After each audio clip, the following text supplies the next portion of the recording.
Hello everyone, এর আগের দিন আমি শেয়ার করেছিলাম তোমাদের সাথে যে মিশো থেকে 20 টাকা করে আমি কত সুন্দর সুন্দর প্লান্টস পেয়েছি।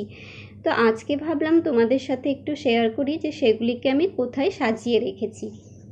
তো এই দেখো, এটা আমাদের কর্নার। তো কর্নারটাকে আমি পুরো ফাঁকা করে নিচ্ছি। আসলে অনেক উল্টোপাল্টা জিনিস দিয়ে ভর্তি করে রেখেছিলাম, আর একটু ভালোভাবে ক্লিন করে নিচ্ছি প্লান্টগুলোকে রাখার আগে।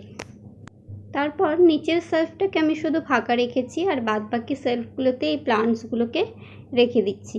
সবগুলোই প্লান্ট কিন্তু খুব ভালো দিয়েছে, আমার তো খুব পছন্দ হয়েছে। মানে এত সস্তায় এত সুন্দর সুন্দর প্লান্ট দিয়েছে যে আমি ভাবতেই পারছি না।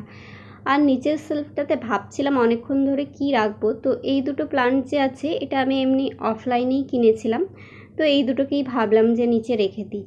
তো কেমন লাগছে দেখতে এখন কর্নারটা, তোমরা কমেন্ট করে অবশ্যই জানাবে। আমার তো আগের থেকে ভালোই লাগছে। দেখা হবে পরের ভিডিওতে।